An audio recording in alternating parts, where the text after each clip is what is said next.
Investing in commercial real estate, such as healthcare real estate. Recentric is exclusively invested in healthcare. We feel that is one of the safest places to be within the products of commercial real estate. And multifamily, I think, is another good option, where those rents will continue to keep up with inflation if it does start to rise. But now what I'd like to do is just focus a little bit more on commercial real estate and turn it over to Glenn to talk about the cycles of real estate and where we're at today, to give us some perspective on when is a good time to invest, where to invest, and just understand where the cycle's at today. Sure. Well, my cycle research that I started back in 1992, and both Steve and Andrew have been colleagues in this work over the past almost 30 years now. And it's fairly simple. It's demand and supply drive occupancies. Occupancy levels drive rent growth. So my cycle chart is one that looks at where we are in the occupancy level. Flip it upside down and it's a vacancy chart. But to me, it's easier to explain using occupancies. When things are good, you're at a high occupancy level.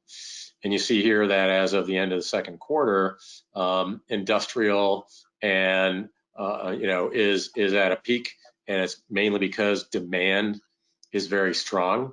It improved, it increased because of COVID. It was already strong. Industrial had been the best performing property type over the past 3 years from an income standpoint, as well as from a price appreciation standpoint. And COVID has only accelerated that at this point.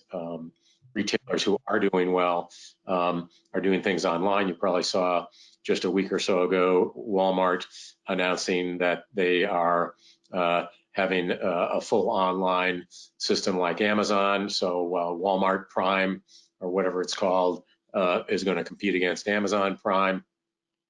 So your options are widening there. If you're shopping online, you need to do yourself the right thing and check both Amazon and Walmart, because they are competing very strongly.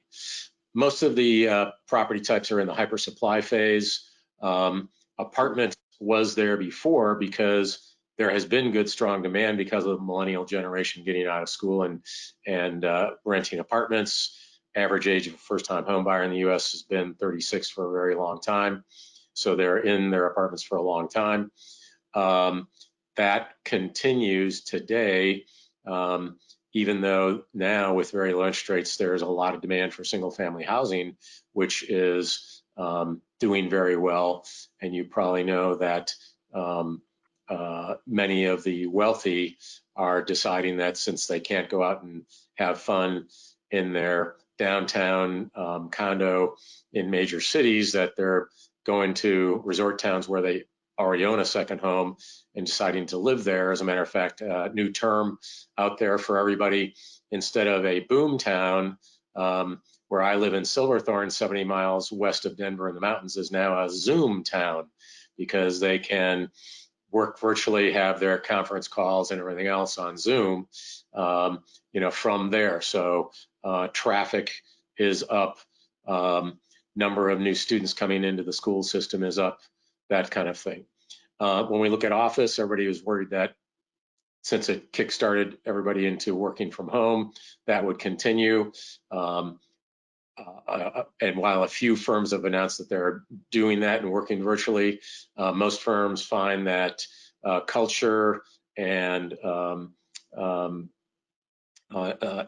interaction are important for team building and making the company work. But now they need more space, not less, for their people. My firm, Black Creek, going to social distancing meant half the people could be in the space that we currently have. So we got a green team and a blue team that come in different weeks and work from home at other times. So we're using the same amount of space, but housing half the number of people. So we're seeing, and as a matter of fact, we are expanding to new space at the end of the year already, have made that determination. So I think we're going to see almost for me, a net zero for office demand going forward. Supply has been fairly moderate there, so I think it potentially comes back. Retail is a story of have and have-nots. If you were an essential retailer, you are doing really well and you're expanding. Home Depot, Lowe's, building materials are doing extremely well. Gas stations and grocery stores, et cetera, are sought after investments. The triple net lease NNN properties are selling for higher prices, not lower right now. And so it's good. But if you were in a mall, and in essence, while the mall shut down, when I look at the data from CoStar, it says that occupancy is still at 92%. And I call them and say, how can that be? And they said, because contractually, that property is not up for rent or sublease.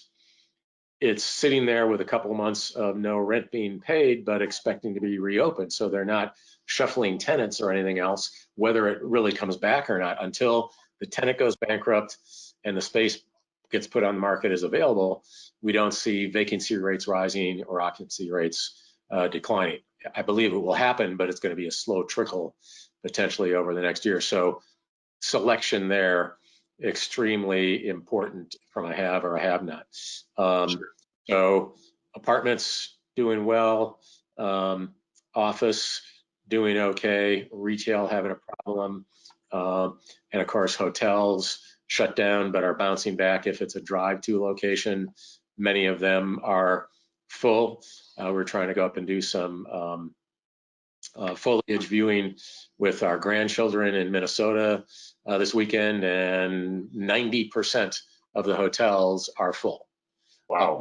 In northern Minnesota from people going up for that type of thing. So again, it's a have and have not situation where you have to be careful. So here we are at the end of the second quarter, or my forecast for 2021, that we're in that hyper supply phase. It could jump back into the expansionary phase if the economy picks up well enough, and or if we reuse things. Also remember that you can reduce supply.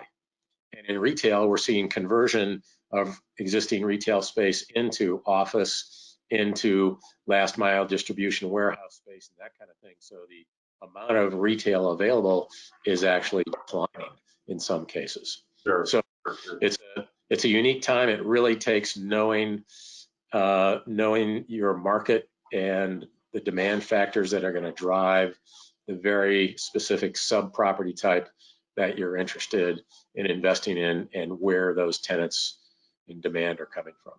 Yeah, well, the amount of product within the hyper supply phase is concerning, obviously, and I think the message here is you have to be very select as to what segment you get into.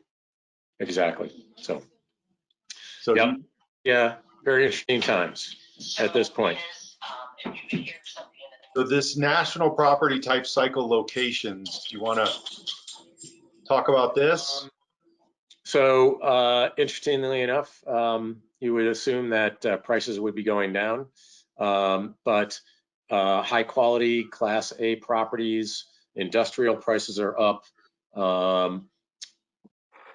and Class A apartment prices in the right locations, the suburbs mainly, are headed up. Many people who were living downtown so that they could go out to dinner and shows and bars and everything else now realize that for the same amount of money, they can own a much larger apartment that they're now stuck in and be able to go out and be a little closer to nature or whatever. So suburban apartments and single family home rentals have been in very high demand, and we're seeing prices increase there. What happens to all this new product that was built downtown for the millennials over the next year or two is really up in the air and in question. But let's face it, if we can come up with a vaccine that works and takes us back to pre-COVID days, things could potentially go back to, normal. from that. It'll be a very interesting time.